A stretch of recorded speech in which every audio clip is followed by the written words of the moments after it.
Hello बच्चों, welcome to the growth hub classes. Okay, आइए देखते हैं।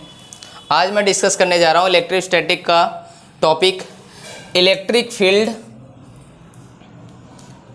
Field due to an electric dipole. Okay, आइए डिस्कस करते हैं। चलिए देखिए, electric field due to an electric dipole. सबसे इंपॉर्टेंट बात होती है बच्चों, इलेक्ट्रिक डाइपोल क्या होता है। इलेक्ट्रिक डाइपोल सबसे पहले हमको जानना होता है कि इलेक्ट्रिक डाइपोल क्या होता है। तो आइए थोड़ा डिफिनीशन पढ़ते हैं। Electric dipole, if two equal and opposite charge, सबसे इंपॉर्टेंट बात है equal and opposite charge are the separated by a distance 2l placed in the vacuum is called the electric dipole. सुनिए बच्चों, आप देखिए मैंने plus q and minus q charge लिया 2l distance. यहाँ पे एक्चुअली में रखा जाता है तो l, बट 2l क्यों लिया जाता है? क्योंकि एक चार्ज के कंपेयर में l होता है, दूसरे चार्ज के कंपेयर में भी l होता है, लेकिन टोटल डिस्टेंस की बात किया जाएगा तो 2l हो जाता है। इसको p से रिप्रेजेंट करते हैं। किससे? p से। ओके, p से रिप्रेजेंट किया जाता है। ये वेक्टर क्वांटिटी होता है, बट कैसे? चलिए डिस्कस करते हैं। क्या होता है? p इक्वल टू क्या होता है? q into 2l। क्या होता है? P equal to Q into 2l। कोई भी चार्ज आप यहाँ पे ले सकते हैं, चाहे प्लस रख सकते हैं। यहाँ पे क्वांटिटी रखनी है, मैग्नीट्यूड रखना है। ओके, साइन से कोई लेना देना नहीं है। Q into 2l। ओके, चलिए देखते हैं। In the vacuum is called the electric field. It is the represented by the P। Its unit coulomb metre. क्यों? चार्ज का क्या होता है यूनिट? कूलम्ब, और लेंथ का क्या होगा? Metre. Okay, coulomb metre. You understand? Coulomb metre. तो हमेशा याद रखना, मेन चीज़ है बच्चों, याद रखिएगा। इसमें पूछता है डायरेक्शन, ठीक है, डाइपोल का डायरेक्शन किधर से किधर होता है। तो हमेशा याद रखना बच्चों, माइनस चार्ज से हमेशा प्लस चार्ज की तरफ होता है। तो P की हमेशा डायरेक्शन हमेशा -q टू +q की तरफ होता है। ओके, समझ में आया? मज़ा आएगा, बिल्कुल समझ में आया। चलिए नेक्स्ट। तो हमेशा याद रखिएगा बच्चों कि डाइपोल इक्वल टू, यानी P इक्वल टू क्या होता है? Q into 2l। तो आपको इस समझ में आया होगा। डाइपोल बनता कैसा है? Equal and opposite charge are separated by the 2l। Okay, is called the क्या? डाइपोल। ठीक है, डाइपोल का फार्मूला होता है P equal to Q into 2l। Okay, numerical कैसे आएंगे थोड़ा सा डिस्कस कर लेते हैं। चलिए नेक्स्ट, थोड़ा सा न्यूमेरिकल डिस्कस कर लेते हैं। जैसे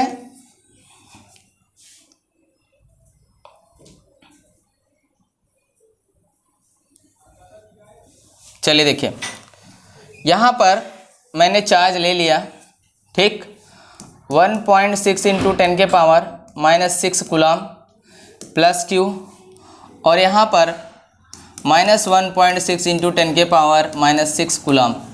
यहाँ पे L इक्वल टू हम लिख लेंगे, L equal to 2 metre. Okay, तो कहते हैं कि यहाँ पे डाइपोल मोमेंट क्या होगा या डाइपोल क्या होगा। ठीक है, P इक्वल टू क्या लिखेंगे? Q into 2l। P equal to क्या होगा? Q into 2l।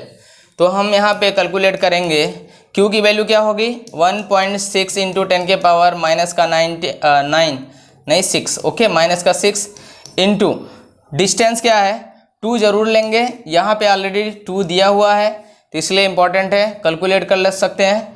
यहाँ पे पावर क्या है? -6 है, तो डेसिमल को हटाने के लिए 10 नीचे कर सकते हैं, पावर को बढ़ा सकते हैं। तो आ जाएगा क्या? P इक्वल टू आ जाएगा 16 इंटू 224 हो जाएगा, इंटू 10 के पावर -6 के बजाय क्या हो जाएगा? 7 लिख सकते हैं। ओके, कैलकुलेट करिए, क्या हो जाएगा?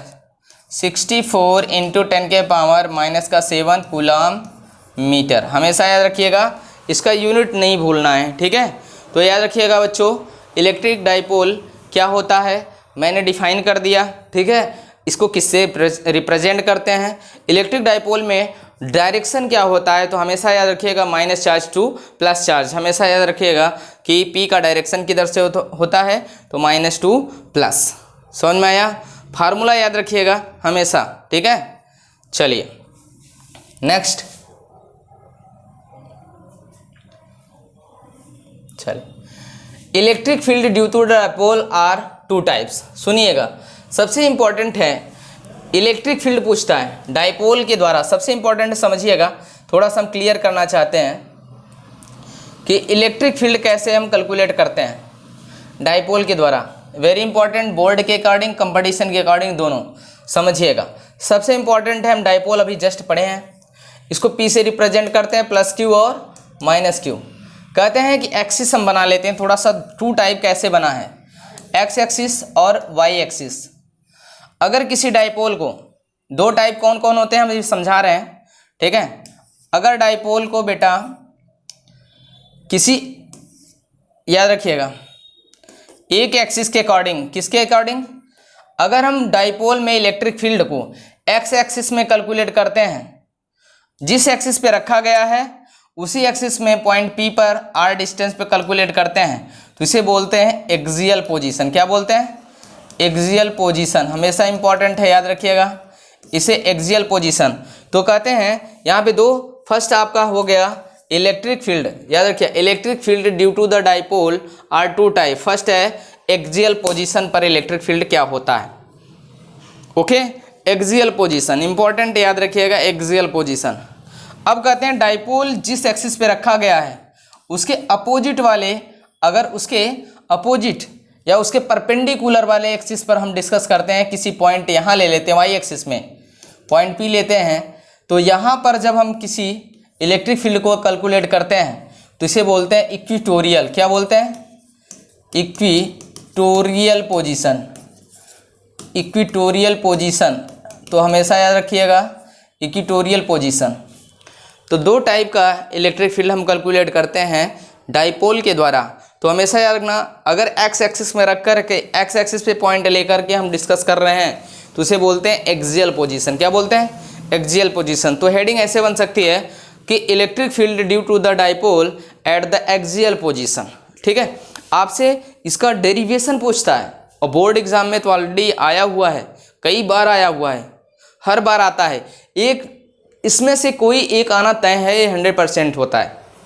तो याद रखिएगा, तो समझिएगा axial position, okay. Equatorial position क्या होता है?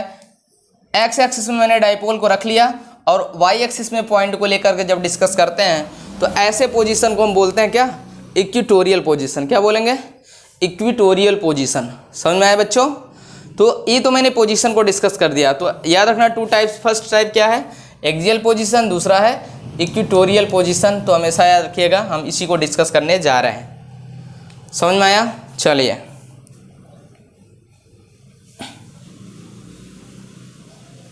नेक्स्ट थोड़ा डिस्कस करते हैं वही चीज, intensity of electric field. Intensity of electric field at axial position, at an axial position, okay. आइए डिस्कस करते हैं। एक्सियल पोजीशन हमने पिक्चर बना देता हूं, थोड़ा सा समझिएगा। डाइपोल को हम रखते हैं एक्स एक्सिस में, एक्स एक्सिस में यहाँ पे मैं पॉइंट पी लेता हूँ और यहाँ से इसकी दूरी सेंटर से, पी पॉइंट से, मिडिल पॉइंट से यहाँ की डिस्टेंस जो है मैंने आर मान लिया। क्या मान लिया? आर। और ये क्या होता है? यहाँ की डिस्टेंस 2l होता है, 2l होता है। 2l को हमने l में डिवाइड कर लिया, ठीक है, यहाँ मिड पॉइंट से, न्यूट्रल पॉइंट से, ओके। तो हमेशा याद रखना न्यूट्रल पॉइंट से हमने l को अलग कर लिया। तो आइए बात करते हैं electric field due to the plus Q charge. सबसे पहले डिस्कस करते हैं, यहाँ पे प्लस क्यू चार्ज है और यहाँ पर माइनस क्यू चार्ज है। प्लस क्यू चार्ज से पॉइंट पी पर इलेक्ट्रिक फील्ड क्या होगी? प्लस क्यू से हमेशा याद रखना इलेक्ट्रिक फील्ड बाहर की तरफ, हमेशा बाहर की तरफ E1 मान लेते हैं। क्या होगी? तो प्लस क्यू चार्ज, सिर्फ इकलौते चार्ज से, ठीक है। तो आइए देखते हैं क्या होगा। E1 = 1/4πε0। क्या हो जाएगा? Q अपान R माइनस L, ठीक है, R माइनस L। तो इंपॉर्टेंट है, यहाँ पर हम प्लस इधर कर लेते हैं, माइनस इधर कर लेते हैं। एक बार पिक्चर क्लियर कर लेते हैं थोड़ा सा, और सुनिए एक बार फिर से देख लीजिए।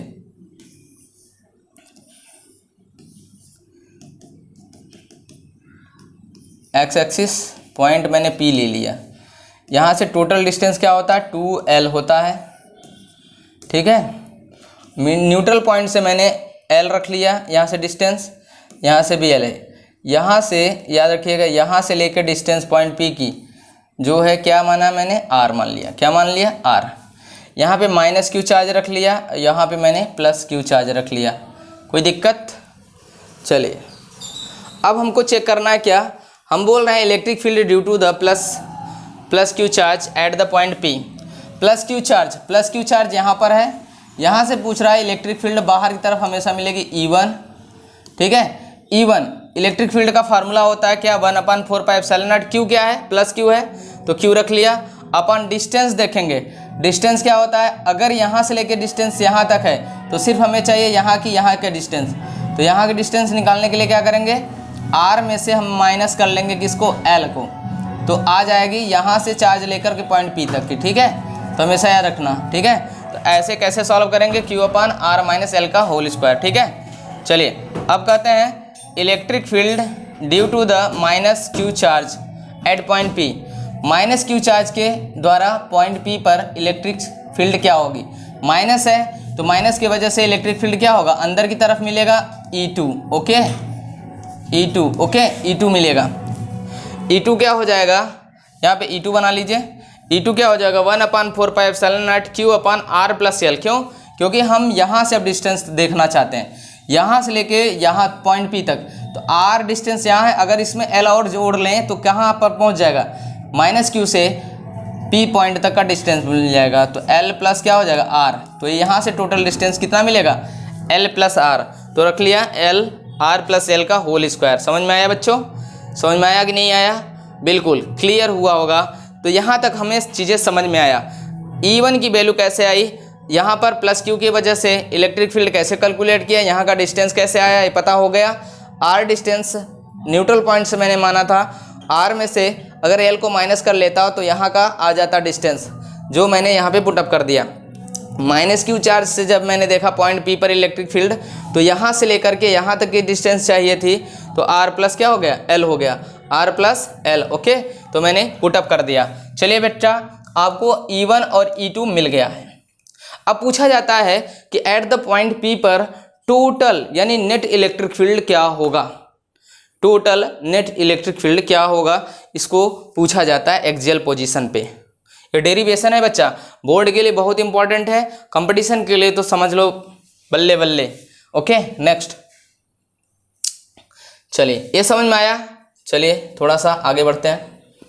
अब बोला है since E1 and E2 are the acting along the same line. सुनिएगा, E1 और E2 सेम लाइन पे काम कर रहे हैं, ठीक है, बट अपोजिट इन डायरेक्शन, दोनों का डायरेक्शन क्या है, अपोजिट है। इसलिए so the resultant intensity E1 = E1 - E2 कर देते हैं, ठीक है। चलिए चेक कर लेते हैं, तो समझिएगा मज़ा आने वाला है। अब आया असली खिलाड़ी, देखते हैं। E1 = क्या लिखेंगे, देखो ऑलरेडी आपका फार्मूला यहाँ तैयार है, बस पुटअप करना है वैल्यू, सब बच्चों को पता है। हम यहाँ से थोड़ा सा देख लेते हैं। E = क्या हो गया, E1 के स्थान पर लिखेंगे 1/4πε0, ठीक है। Q यहाँ पर आया था क्या, R-L का होल स्क्वायर, यहाँ माइनस है तो रखते हैं, फिर E2 की वैल्यू रखते हैं 1/4πε0, ठीक है। यहाँ पे Q/R+L का होल स्क्वायर। कोई दिक्कत, कोई दिक्कत नहीं। सॉल्व करते हैं। यहाँ पे देखो बच्चों, E = यहाँ पे कॉमन क्या है, Q/4πε0 को बाहर कर लेते हैं, सिंपल सा तरीका। ब्रैकेट में क्या है बच्चा, 1/R - L का होल स्क्वायर, यहाँ माइनस है, 1/ क्या हो जाएगा, R+L का होल स्क्वायर। कोई दिक्कत, कोई दिक्कत नहीं। अब इसको क्या करते हैं, इसको अंदर ही सॉल्व करते हैं। E = क्या हो जाएगा, Q/4πε0, यहाँ पर इसका मल्टीप्लाई क्रॉस मल्टीप्लाई करा देते हैं अंदर, ठीक है। R+L का whole square minus R - L का होल स्क्वायर अपान क्या होगा, इनका आप जानते हो, अगर आपको फार्मूला अलजेब्रा फार्मूला याद होता, एक ब्रैकेट में A का स्क्वायर और -B का स्क्वायर, ठीक है। A का स्क्वायर -B का स्क्वायर का इक्वल टू क्या होता था, एक ब्रैकेट में A + B, दूसरे ब्रैकेट में -B। तो यहाँ हम पुटअप कर सकते हैं क्या, यहाँ पे पुटअप कर सकते हैं आर का स्क्वायर माइनस एल का स्क्वायर का होल स्क्वायर। याद रखिएगा आर का स्क्वायर माइनस एल का स्क्वायर का होल स्क्वायर कर देंगे। समझ में आया? चलिए इसको ओपन करेंगे तो बच्चा आ जाएगा क्या, ई इक्वल टू क्यू अपान क्या हो जाएगा 4 पाई एप्सिलॉन नॉट। इसको ओपन करेंगे तो आप जानते हैं ए प्लस बी का होल स्क्वायर क्या होता है, आर का स्क्वायर प्लस एल का स्क्वायर प्लस 2RL। इसको ओपन करेंगे बट माइनस के साथ है इसलिए माइनस का मल्टीप्लाई अंदर करेंगे, आर का स्क्वायर प्लस एल का स्क्वायर माइनस का 2RL, माइनस का अंदर मल्टीप्लाई करेंगे आर का स्क्वायर माइनस एल का स्क्वायर का होल स्क्वायर। माइनस का वैल्यू पुटअप किया है, देखो यहाँ पर फार्मूला क्लियर कर देते हैं, थोड़ा सा इधर देख लो। तो ई इक्वल टू क्या हो गया Q upon 4 pi epsilon not, bracket में आया क्या आर का स्क्वायर प्लस एल का स्क्वायर प्लस 2RL, मल्टीप्लाई करेंगे तो यहाँ पर ये हो जाएगा माइनस में, ये भी हो जाएगा माइनस में।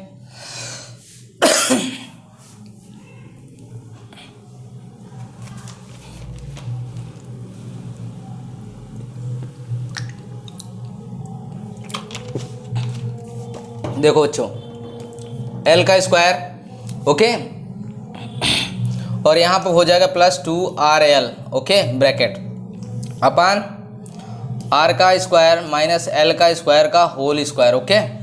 देखो गोली किसको मार सकते हैं, यहाँ पे प्लस आर का स्क्वायर है, यहाँ माइनस आर का स्क्वायर है, गोली मार दीजिए। एल का स्क्वायर प्लस में है बट यहाँ पे माइनस है तो इसको भी गोली मार दीजिए। यहाँ पे प्लस RL है, यहाँ पे भी प्लस RL है, तो ई इक्वल टू आ गया क्या Q upon 4 pi epsilon not okay. तो हो जाएगा क्या 4RL अपान, यहाँ पर देखिए अगर हम इस वैल्यू को एक्सपोज करते हैं तो कहते हैं कि जो वैल्यू छोटी होती है उसे हम इग्नोर कर सकते हैं। क्या कर सकते हैं, इग्नोर। आर का स्क्वायर मच मोर देन ज़्यादा होता है एल स्क्वायर से, इसलिए हम एल स्क्वायर के स्थान पे क्या पुटअप कर सकते हैं, 0। क्या पुटअप कर सकते हैं, 0। ठीक है, जब कहते हैं किसी फिजिकल फार्मूला में कोई भी वैल्यू बिल्कुल छोटी होती है उससे हम इग्नोर कर सकते हैं, यानी उसके स्थान पे हम 0 पुटअप कर सकते हैं। तो आइए इसको एक्सपोज करते हैं, आर का स्क्वायर माइनस 0 का स्क्वायर अपान का whole square, E equal to formula आ जाएगा क्या बाबा, क्यू अपान क्या हो जाएगा 4 पाई एप्सिलॉन नॉट, यहाँ पे हो जाएगा क्या 4 को हम लिख सकते हैं 2 इंटू 2 ठीक है एल अपान, इसको करेंगे तो आर के पावर क्या हो जाएगा 4, आर के पावर 4 के बजाय हम लिख सकते हैं आर के पावर 3 इंटू आर लिख सकते हैं। और आर से आर देखिए यहाँ पे आर है 4 इंटू आर ठीक है, आर से आर को गोली मार दें कट गया। ई इक्वल टू फार्मूला आया 1 अपान 4 पाई एप्सिलॉन नॉट, यहाँ पे लिखेंगे क्या 2 इंटू 2 QL। अब आप जानते हो 2 इंटू QL को स्थान पे क्या लिख सकते हैं, आप जानते हैं P इक्वल टू फार्मूला क्या होता था Q इंटू 2L। यहाँ पे वैल्यू पुटअप कर लेंगे आराम से आ जाएगा, क्या आ जाएगा यहाँ पे हम रख सकते हैं क्या R3। अब सॉल्व करेंगे तो आइए देखते हैं नेक्स्ट थोड़ा सा आगे, यहाँ ठीक है।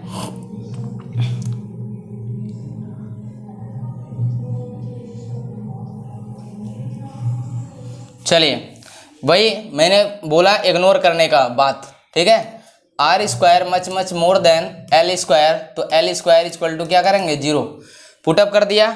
जब पुटअप किया तो ऑलरेडी आप जानते हैं क्या आया, आर का 4 आया, आर का 4 को हम R3 इंटू आर कर सकते हैं, और आर से आर को क्या कर दिया गोली मार दिया। जब गोली मार दिया तो क्यू अपन क्या 4 pi epsilon not 2 into 2L आया।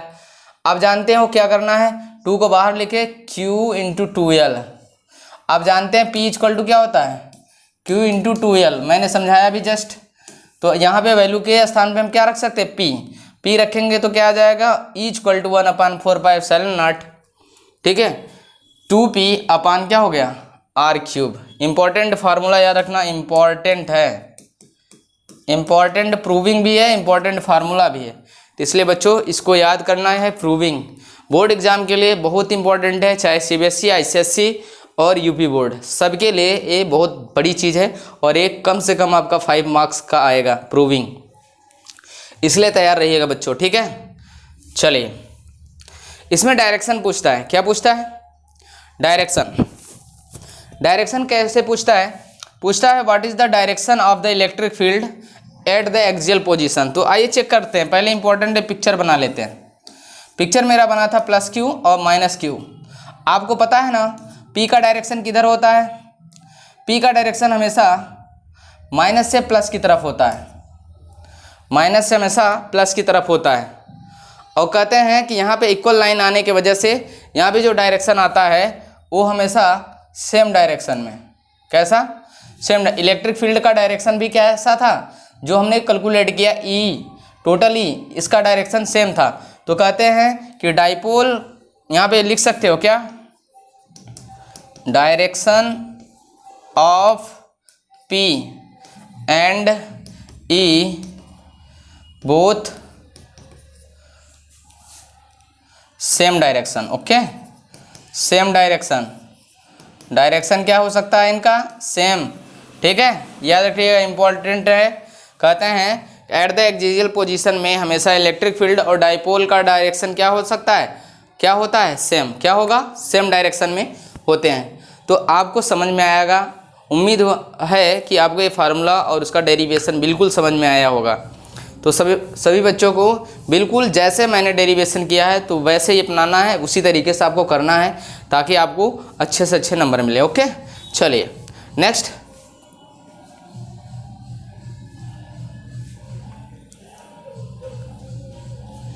अब आता है दूसरा डेरिवेशन है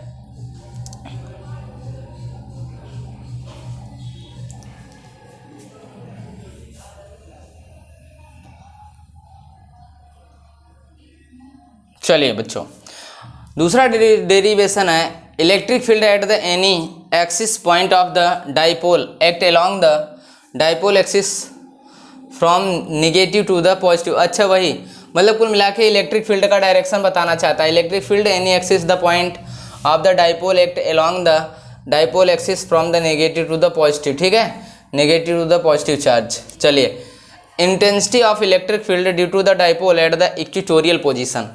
दूसरा कंडीशन है इक्वेटोरियल पोजीशन पे कैसे हम इलेक्ट्रिक फील्ड का फार्मूला डिराइव्ड करते हैं।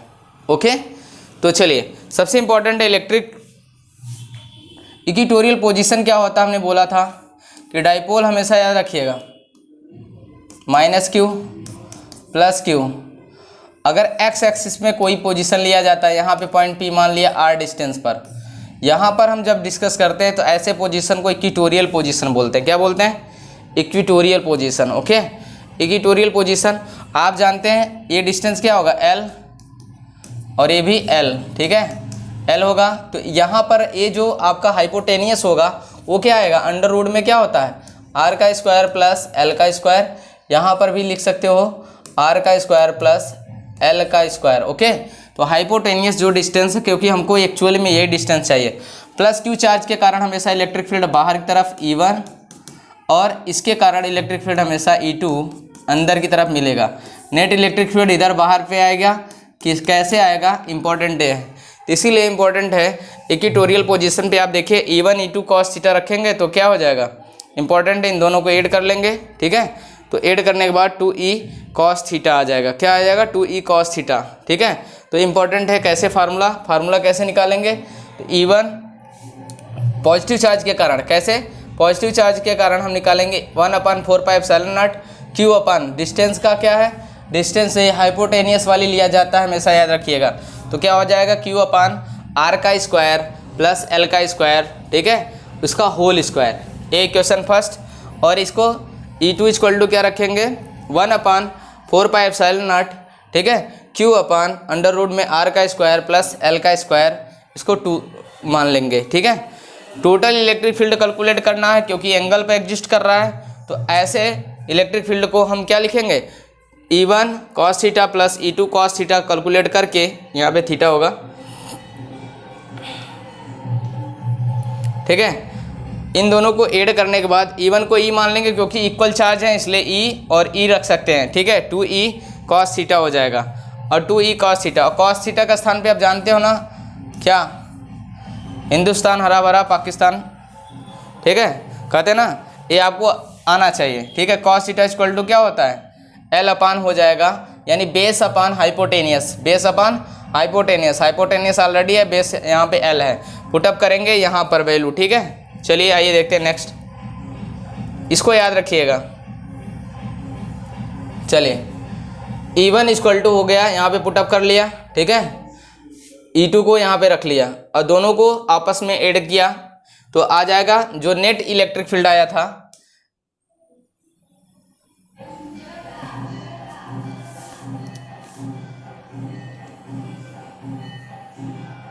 चलिए नेट इलेक्ट्रिक फील्ड आया था E इक्वल टू क्या आया था, 2E cos थीटा, ठीक है, 2E cos थीटा।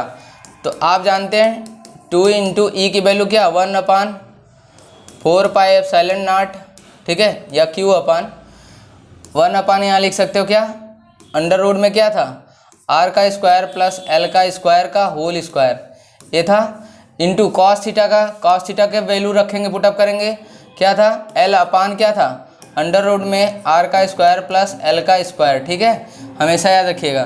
तो इसको हम सॉल्व करते हैं, E इक्वल टू क्या लिख सकते हैं, यहाँ पे क्या हो जाएगा, 2Q अपान आ जाएगा क्या, 4πε0। इसको सॉल्व करते हैं, इसको सॉल्व करने का L, बल्कि L ऊपर रख लो, इसको सॉल्व करेंगे तो अब ऐसे पावर आ जाएगा, देखो 1 अपान अंडर रूट को सॉल्व करते हैं, यहाँ पे स्क्वायर करने से क्या आ जाएगा, यहाँ से स्क्वायर करने से वैल्यू बाहर आ जाएंगे, R का स्क्वायर प्लस L का स्क्वायर, ठीक है, ये हो जाएगा। इसका क्या कर सकते हैं, R का स्क्वायर प्लस L का स्क्वायर को हम लिख सकते हैं 1/2 पावर में, यहाँ पावर 1 कर लेते हैं, समझ में आया कि नहीं, क्योंकि रूट का पावर हमेशा क्या होता है 1/2, 1/2 और प्लस 1 इसको ऐड करिए तो क्या होता है, आप जानते हैं 1 + 1/2 इक्वल टू क्या होगा, 3/2, क्या आ जाएगा 3/2, सॉल्व करिए तो आ जाएगा क्या, E इक्वल टू आ जाएगा formula 2 into Q into L अपान क्या हो जाएगा 4πε0 इंटू, इसको सॉल्व करेंगे तो आ जाएगा 1 अपान, ठीक है, R का स्क्वायर प्लस L का स्क्वायर अपान पावर हो जाएगा क्या 3/2। यहाँ पर वही R का स्क्वायर मच मोर देन, ठीक है, बड़ा होता है L स्क्वायर से, तो L स्क्वायर इक्वल टू क्या रख लेंगे 0, क्या रखेंगे 0, अगर 0 रख देंगे तो वही आ जाएगा। तो E इक्वल टू फार्मूला हो जाएगा क्या 1/4πε0 2 इंटू Q इंटू L अपान क्या बचेगा यहाँ पे पावर से, देखो पावर को यहीं सॉल्व कर लेते हैं, इसको सॉल्व करेंगे R का स्क्वायर इंटू 3/2, 2 से 2 को गोली मार दीजिए, पावर 3 आ गया तो क्या हो जाए R का क्यूब बचेगा। अब यहाँ पर आप जानते हैं Q इंटू 2L को क्या लिख सकते हैं P, क्या लिख सकते हैं P, फार्मूला क्या आ जाएगा E equal to 1/4πε0 P upon R³, important याद रखिएगा, ठीक है, इम्पॉर्टेंट। ये डेरिवेशन था बच्चों, बिल्कुल समझ में आया होगा, उम्मीद यही करते हैं, ठीक है। तो हमेशा याद रखिएगा इस तरीके से आपको सॉल्व करना है, इस तरीके से आपको डिराइव्ड करना है, ठीक है। इस फार्मूले पे न्यूमेरिकल भी आते हैं, तो हमने कैसे सॉल्व किया है ऑलरेडी याद रखिएगा, ठीक है। जो स्टेटमेंट मैंने लिखा है, जो तरीके से, जिस तरीके से मैंने सॉल्व किया है, फार्मूला को डिराइव्ड किया है, ठीक उसी तरीके से आप करेंगे तो 100% गारंटी है कि बोर्ड एग्जाम में आपको पूरे के पूरे मार्क्स मिलेंगे, ठीक है। चलिए समझ में आया, चलिए नेक्स्ट चलते हैं थोड़ा सा।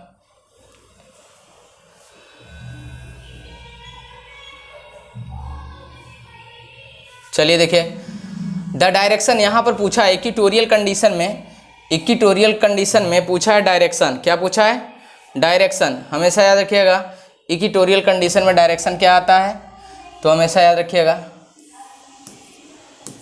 हमेशा याद रखिएगा इक्वेटोरियल कंडीशन में।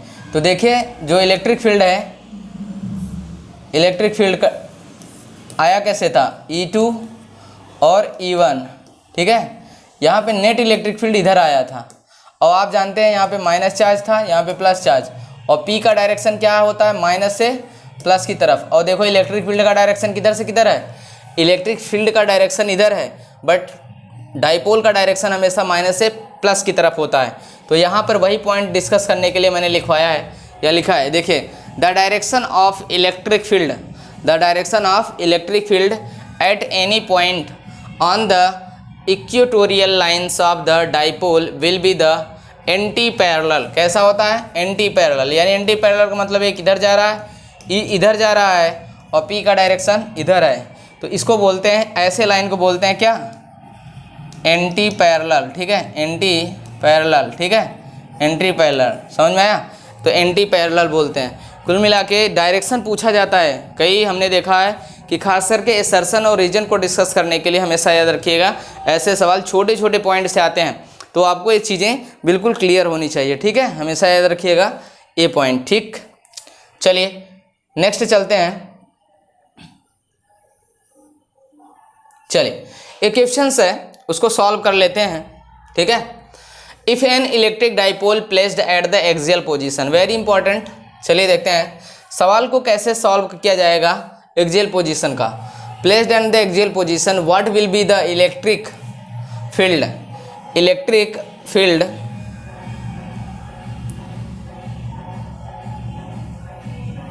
Electric field.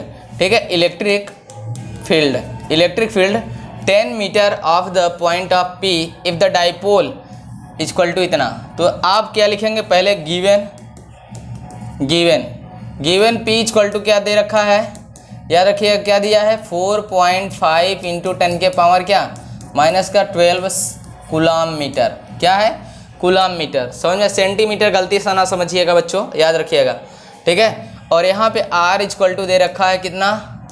10 मीटर। ओके, तो आप जानते हैं एक्सियल पोजीशन का फार्मूला क्या होता है बच्चों? ई एक्सिस रख सकते हैं, इक्वल टू क्या होता है? 1/4 पाई एप्सिलॉन नॉट 2p अपन क्या होता था? R cube. तो हमेशा याद रखना बच्चों, ये फार्मूला भूलना नहीं है। ठीक है, फार्मूला बिल्कुल नहीं भूलना है, और आपको गिवन में जो भी दिया जाता है उसको ज़रूर मेंशन कीजिए, और मेंशन करके ऐसे सवाल को हम आराम से सॉल्व कर सकते हैं। देखिए कैसे, इम्पॉर्टेंट ये है। चलिए, फार्मूला आपको पता है, तो आपको कितने बच्चों को पता है कि 1/4 एप्सिलॉन नॉट की वैल्यू क्या होती है? तो हमेशा याद रखना बच्चों, 1/4 पाई एप्सिलॉन नॉट की वैल्यू जो होती है 9 इंटू 10 के पावर 9 होती है। कितना होता है? 9 इंटू 10 के पावर 9। ओके, हमेशा याद रखिएगा। वैल्यू पुट अप करेंगे, क्या हो जाएगा? 9 इंटू 10 के पावर 9। ओके, अब क्या रखेंगे? इंटू 2 पी की वैल्यू क्या है? 4.5 इंटू 10 के पावर -12 अपान क्या करेंगे? आर का क्यूब यानी 10 का क्यूब करेंगे, तो 10 का क्यूब यहीं पे कर लेते हैं थोड़ा एक बार। तो क्या कर सकते हैं? 10 इंटू 10 इंटू 10 इंटू 10, 3 बार करेंगे तो कर लेते हैं, कोई दिक्कत नहीं। ठीक है, डेसिमल को भी सॉल्व कर लेते हैं ना, एक और 10 बढ़ा लेते हैं, डेसिमल को गोली मार दो। क्या कहते हो? बात सही है कि नहीं? चलिए, ई एक्सिस की बात किया जाए तो चलिए 9 इंटू, अब पावर को सॉल्व करते हैं बच्चा। 12 में से 9 को माइनस कर दीजिए। पहले 12 को माइनस करना, पहले इससे पहले तो आप पावर को ले जाइए। ठीक है, पावर ये आप माइनस कर लीजिए, कितना बचेगा? 3 बचेगा। 10 के पावर क्या लिख सकते हो? -3। ठीक है, इंटू क्या बचा? 2 इंटू 45। ओके, अपान क्या होगा? यहाँ पे पावर को देख लेते हैं, 1 2 3 4, 10 के पावर क्या लिख सकते हैं? 4। इसको सॉल्व कर लेते हैं, इसको ऊपर ले जाएंगे तो माइनस हो जाएगा, तो हम क्या लिख सकते हैं? E axis equal to 9 into 2 into 45, power क्या हो जाएगा? -3, और ऊपर जाएगा तो -4, दोनों आपस में जुड़ जाएंगे, -7 मल्टीप्लाई कर दो।